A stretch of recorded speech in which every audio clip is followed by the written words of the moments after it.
I've been studying psychiatry for 21 years, especially how it relates to my specific quote-unquote case.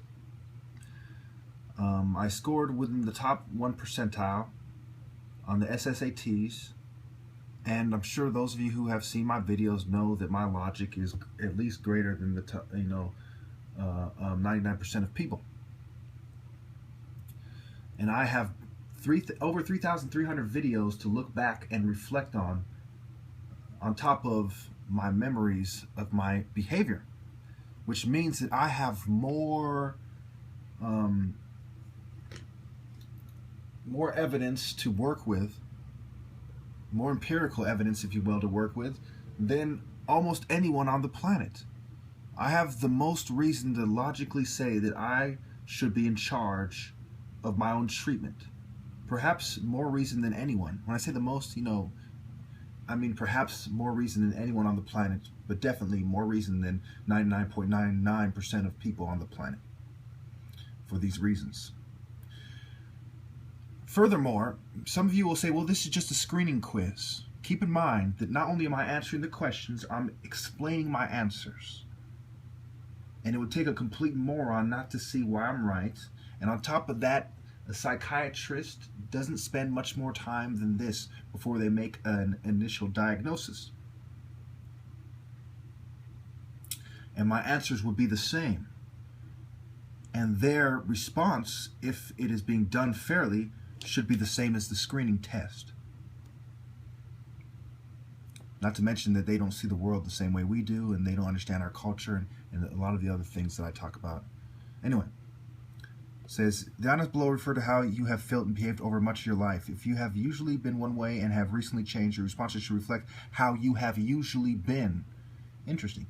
In order for the results of this quiz to be most accurate, you should be 18 or older and have had at least one episode of depression. Interesting. Well, I guess I don't have the episode of depression, but let's proceed anyway. Well, I don't have any episode I can say where I was clinically depressed or depressed for no reason or for biological reasons or whatever. I mean, you could define clinical depression as being depressed for a good reason over a long period of time. In that case, I'm sure that we all have had something similar to that. But anyway, let's just proceed, shall we? At times, I am much more talkative or speak much faster than usual.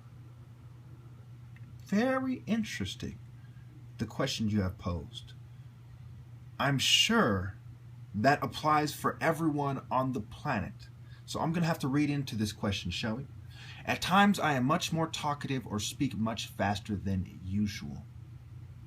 Well, first we have to define usual to answer that question accurately. I got to make sure to answer every one of these questions to the best of my ability so the test can do what it does, right? Well, usually I speak fast when I'm making these videos, especially when I'm hungry, especially since I have a time limit.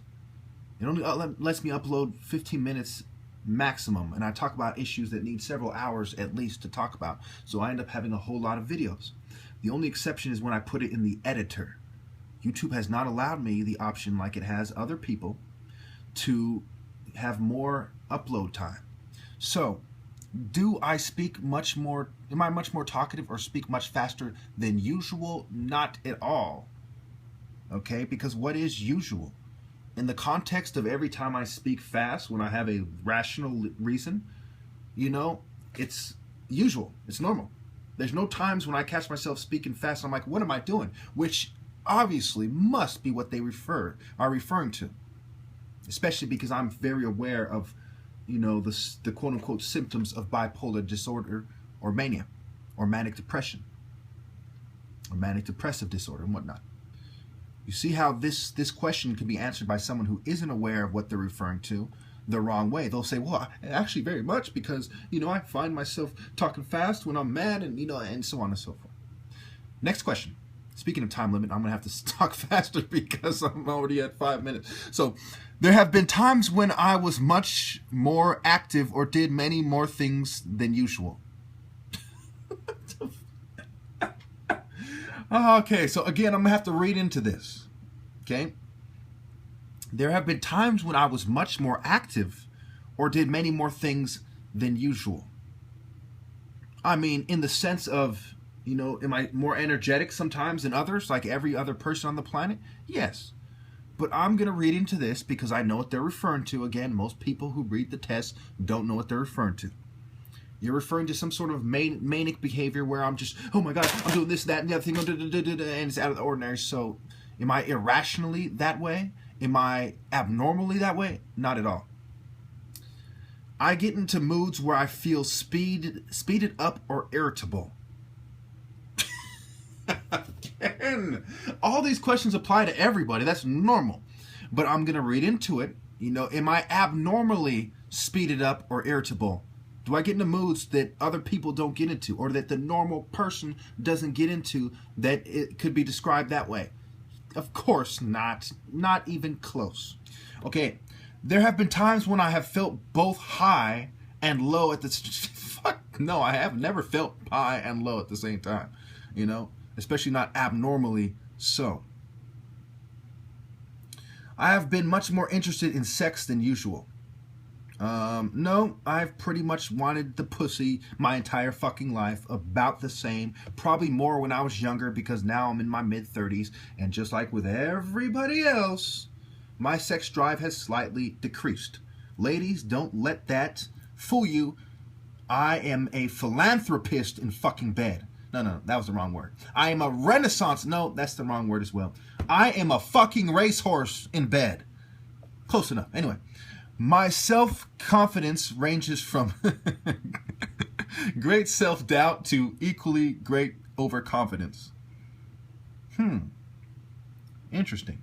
Well, again, if I wasn't to read into this, if I didn't know what they're referring to already, I would take this as, well, sometimes, yes, sometimes I doubt, you know, my ability to fucking, you know, I don't know, to sew my fucking sweater.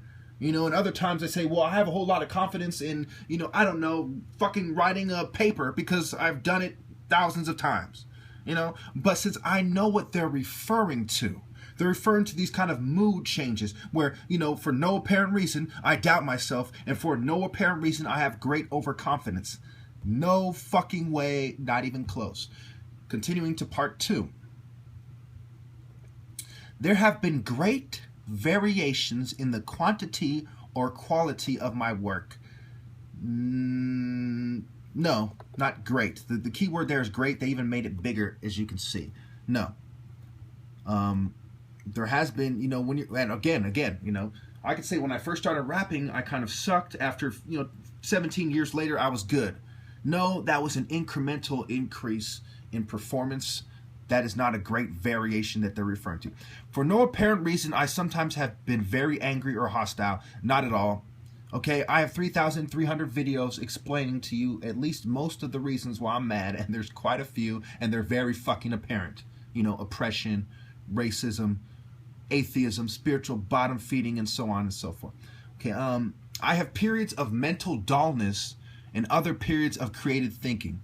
Haven't you ever heard of writer's block? Again, I'm not going to take this like a dumbass who doesn't know what they're getting at would, or somebody inexperienced who hasn't researched psychiatry. So remember, this is also key.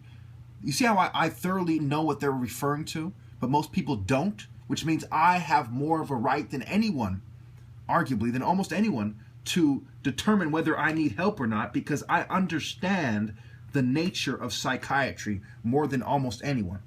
Anyway, so do I have periods of mental dullness and other periods of creative thinking that is abnormal, that, you know, has nothing to do with writer's block or, you know, something that, you know, inspired me to write? No, not at all. And I continue. We almost done. Okay, good. This thing only has 12 questions. We're almost done. At times, I am greatly interested in being with people, and at other times, I just want to be left alone with my thoughts. Again, that is every single person. Haven't you people ever heard of me time? I mean, who doesn't need some me time? So again, I'm going to look at what they're actually referring to. At times, am I abnormally greatly interested with being with people compared to other times when I am abnormally needing to be left alone with my thoughts? No, not at all. You see how horrible this, and you know, this isn't just this screen. Psychiatrists say it the same way. I mean, the psychiatrists will literally read from a test just like this, you know, or they'll give you a piece of paper before you meet with the psychiatrist. You'll fill it out, and then they'll ask you the same questions over again, or they'll go over it with you without going into detail the way I am, unless you really press them. Okay? I have had periods of great optimism and other periods of equally great pessimism. Again, that is normal. So I'm going to have to look at what they're actually getting at. Do I have periods of abnormally great optimism and other periods of abnormally great pessimism? Let me see. Do I? No. It's always, environmental. There's always something that leads up to, when I've been alone with, without women for a long time, I'm, pessimistic about women, about my chances of being with women. When I just get my check and, and I'm, I feel a little bit more optimistic and so on. So everything is normal, everything, and this is me reflecting on years and years at the same time, me already knowing, how it is because I've looked into myself. I've gone over every one of those 3,300 videos myself. Some of them several times. Not to mention my own memories of myself, which is what this test is geared at. This test is geared at somebody thinking, doing self-reflection, introspection,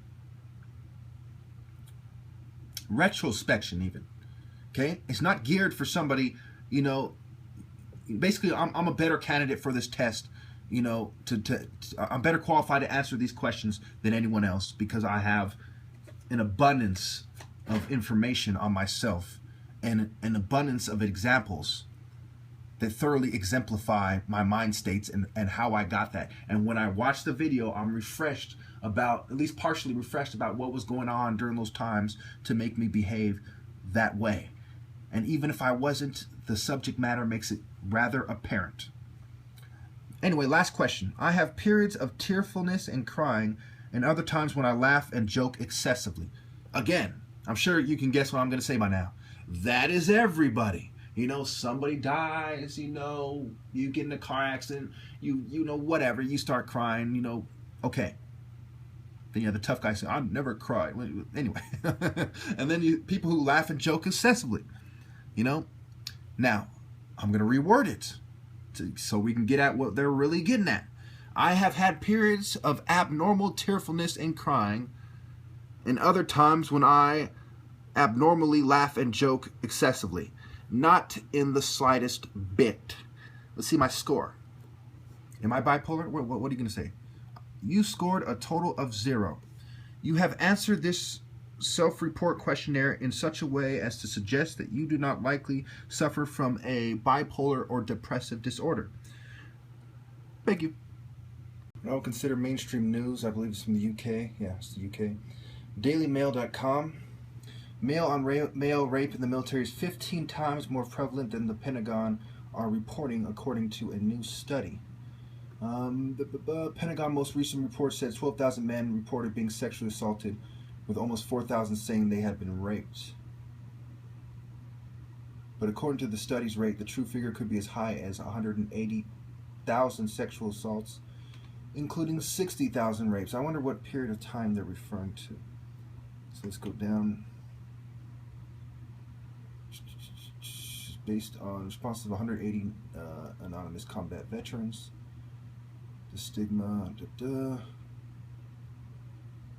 RAND Corps last year found that 12,000 men said they had been sexually assaulted. Of that number, around a third are rapes. Case the APA reports it's much higher. Oh, so they're saying every year. Wow, 180,000 men are assaulted every year if the report is correct, and 60,000 are raped. Wow.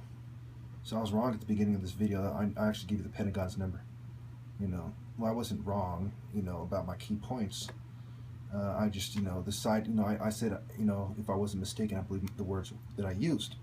Like usual, I'm right about my key points, but sometimes I'm kind of hazy on the supporting points in some cases when I've just, briefly gone over it or I've misspoken. But as you can see, you know, we have this huge male, you know, rape culture in America that is underreported, and you know, the military is just full of gays and, you know, feminists. As a result of feminism and gays being aligned, and you know, the military not screening out gays, now we have 180,000 men in the military being raped, according to this study, every year.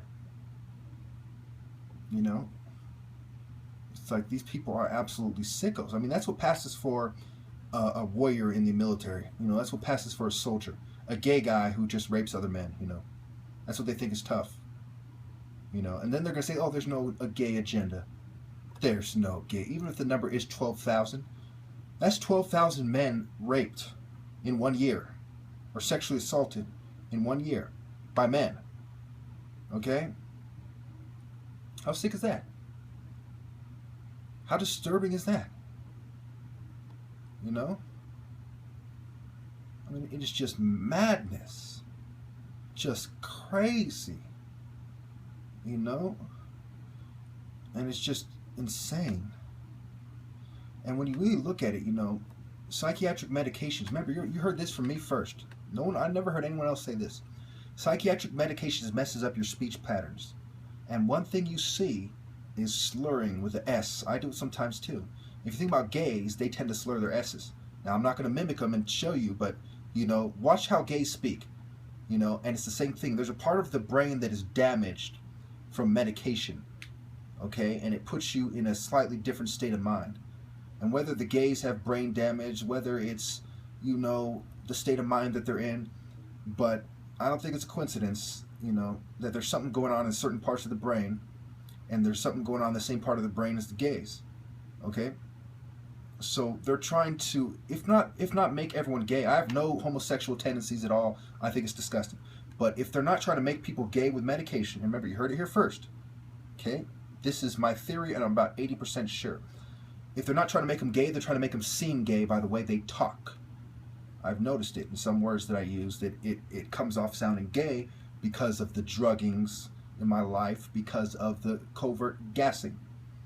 And side note, at the beginning of this video, you know, when I did the martial arts and I did the speech, I was being gassed. I had just worked out a little bit, taken a shower, came out, gassed again, you know, as I'm making the video.